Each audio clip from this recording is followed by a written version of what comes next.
Зохиолч Жагдлын лавг. Шөнө дунд утас дуугарав. Өгүүллэг. Харилцуур утас адтай чанга чарлан дуугарлаа.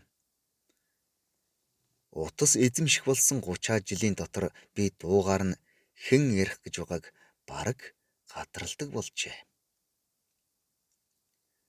Утасны аппарат солигдоогүй байхад цаанаас нь хэмбгойч эргэлээ гэсэн ижил дуугарах ёстой гэдгийг мэдвч хүний совин ёр зөн гэдэг тайлж барахгүй онцог авирч хүрэхгүй оргил ажээ.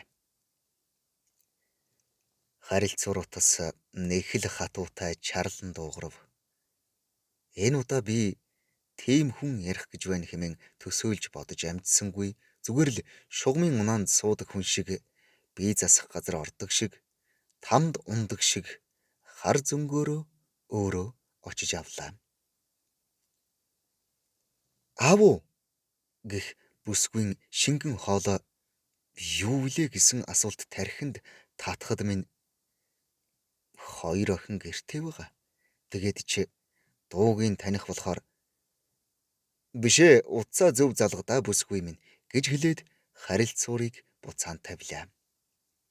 Түүнээс хойш бараг л өдөр бүр аав уу гэх мөнөөх бүсгүйн дууг утсаар сонсох болж харилцуурынхаа шаардангуй мөртлөө эрхлэнгүй жингэнэх дуугаар түүний уцтгыг таньдаг боллоо. Ганц тооны зөрүүтэй тэдний аавын утас эргэдэхэд манайд залгагдчихад байдгийг нь ч ойлголоо. Аав уу гэхэд нь би алиалж аав нь ч ааваа. Гэхдээ чиний аав биш гэх юм уу? Манай аппарат шин шүү дээ. Чи наадхаа засварт өгөөч хэмээн албар хуу заавардана. Заримдаа бүр шөн дүлээр идэн нойрон дунд утас хангинахад аав уу гэх гэж байна гэдгийг би гадарлавч залхууралгүй босч утас аавна. Түүний аав уу гэх дууны өнгө аавда баярт мэдээ дуулгах гэж байна уу гэдгийг нь ч би төсөөлөх боллоо. Түүний дуу баярлангүй, эрхлэнгүй байвал би мөн тэр өнгөнд нь тааруулан өөдрөг хямралаг үг хэлж, зовсон шаналсан өршөөл хамгаалт хүссэн аятай бол ахмад хүний буур сургамжтай үг хэлхийг оролддог. Бид хоёр нэр усаа мэдэлцээгүй ч хизээний танил мэт хэдэн хором энгийн зүйл ярилцдаг бүлгөө. Шөн дүлээр утас дуугархан гинт болжгов. Хүний аашарн шинг хэн цагдж мэдлээ. Нойрон дунд сэрээлээ хэмээн ундууцдаг хүн чинь мөнөөх төөрч бодилсан аав уу гэх цээжний шингэн дууг өгүүлээд хүлээгээд байдаг болчихжээ. Үл таних бүсгүй утасныхаа аппаратыг засуулчихсанд ч юм уу, холбооныхны алдаа согоггүй ажилдаг болсонд ч юм уу уур хүрээд дахиад ааваа гэх эрхлэнгүй шаардангуй дууг чихэнд минь санардуулахыг болсон өөрийн муу хүнд харилцуур утсыг үзэн ядхаас наах нуур юм болов. Ийм байдлаар бүтэн жил өнгөрчээ. Гэтэл шөн дунд харилцуур утас маань жингэнэн дуугарав. Энэ муу чинь амьд байжээ гэсэн шүү юм утасныхаа тухайд бодох зур харилцуурыг өргөвөл таг чиг. Байна уу? Байна уу? Гэх миний хоолойд айдас түгшүүр хурган уулзалт бус хагцал ёрлоод явчихав. Утасны тэртээ үзүүрт бүсгүй хүн уйлж байна. Тэгснээ ичнээ танил бүсгүйн нулимстай хоолой. Аавтай байхад сайхан байжээ. Бодилж байгаад ч гэсэн ярьчихдагсан.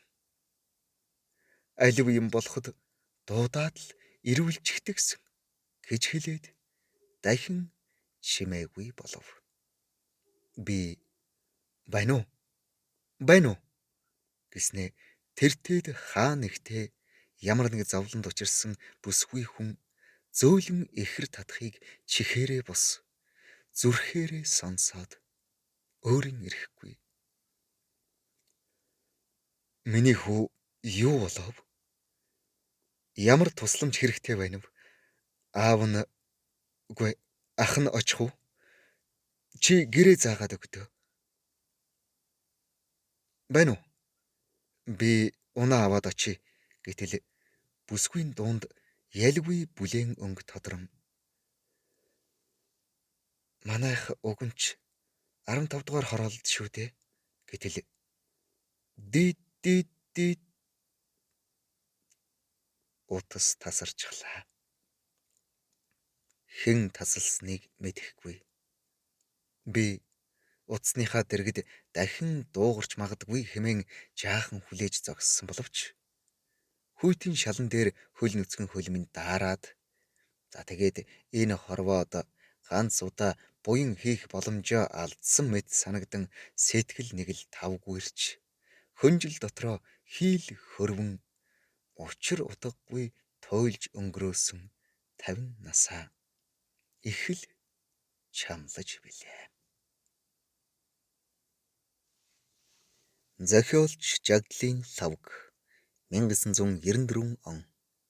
Уншсан Эрхэнбаярын Бат дорж 2025 он.